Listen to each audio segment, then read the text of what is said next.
इस सेशन में हम जानकारी लेंगे इंपोर्ट और एक्सपोर्ट के बारे में, जो कोरल के इंपॉर्टेंट फीचर्स हैं। यहाँ सबसे इम्पोर्टेंट ये है कि अगर आपके पास कोई ऐसी इमेज है जिसको आप कोरल ड्रा में फाइल में इंक्लूड करना चाहते हैं, तो आप उसको फाइल से ओपन नहीं कर पाएंगे, क्योंकि वो इमेज है और ओपन से आप CDR फाइल्स अर्थात कोरल ड्रा की फाइल्स को खोल सकते हैं।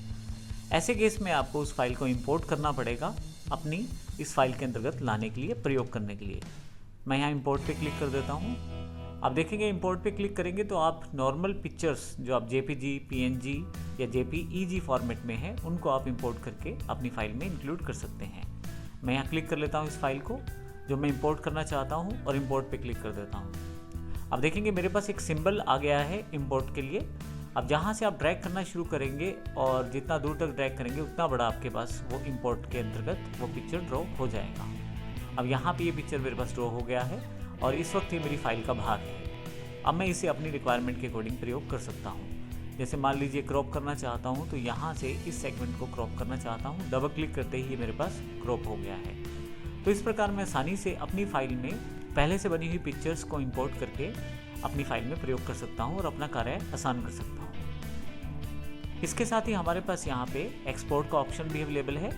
यदि आप पहले से बनी हुई किसी फाइल को एक्सपोर्ट करना चाहते हैं, अर्थात बाहर किसी फाइल के रूप में रखना चाहते हैं, तो एक्सपोर्ट करना पड़ेगा आपको। इसमें आप अन्य फॉर्मेट्स में फाइल को सेव कर सकते हैं, जैसे CDR से, क्योंकि आप कोरल ड्रा में काम कर रहे हैं तो जो भी आप काम करते हैं कोरल ड्रा में वो CDR फॉर्मेट में रहता है। लेकिन यदि आप उसे दूसरे सॉफ्टवेयर के साथ प्रयोग करना चाहते हैं या पिक्चर्स के रूप में प्रयोग करना चाहते हैं, तो आपको एक्सपोर्ट करना पड़ेगा, जिसमें PNG, JPG या JPEG के रूप में आप फॉर्मेट कर सकते हैं। इसके अलावा भी काफ़ी सारे फॉर्मेट आपके पास सपोर्टेड हैं। इसके लिए मैं एक्सपोर्ट पे क्लिक करूँगा। अब यहाँ से किस टाइप में फ़ाइल को एक्सपोर्ट करना चाहते हैं वो सेट कर सकते हैं। मान लीजिए यहाँ पे मैं PNG फॉर्मेट में मैं एक्सपोर्ट करना चाहता हूँ, तो मैं रख लेता हूँ PNG फॉर्मेट को सिलेक्ट कर लेता हूँ। फाइल का नाम डिसाइड कर सकते हैं आप यहाँ से, और ऊपर आप लोकेशन डिसाइड कर सकते हैं।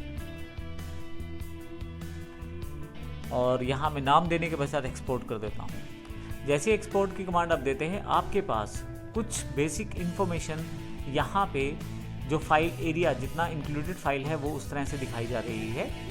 आप चाहें तो इसके 2 वर्टिकल प्रीव्यूज़ देख लें या 2 हॉरिजॉन्टल प्रीव्यूज़ देख लें, या इसे 4 प्रीव्यूज़ के साथ चेक कर सकते हैं फाइल को। अगर आपकी फ़ाइल बड़ी है तो आप इसका प्रयोग कर सकते हैं, जिससे अलग अलग हिस्सों में आप अलग अलग फाइल में देख सकते हैं। मैं अभी सिंगल प्रीव्यू ही रखता हूँ इसका।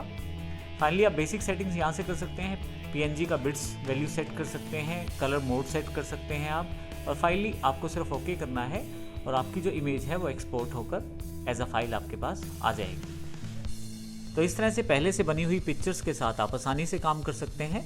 आप उन्हें इंपोर्ट करके अपनी फाइल में प्रयोग कर सकते हैं या एक्सपोर्ट करके बाकी अन्य सॉफ्टवेयर्स के प्रयोग के लिए या अन्य जगह पर इस्तेमाल करने के लिए उन पिक्चर्स को एक्सपोर्ट भी कर सकते हैं। धन्यवाद।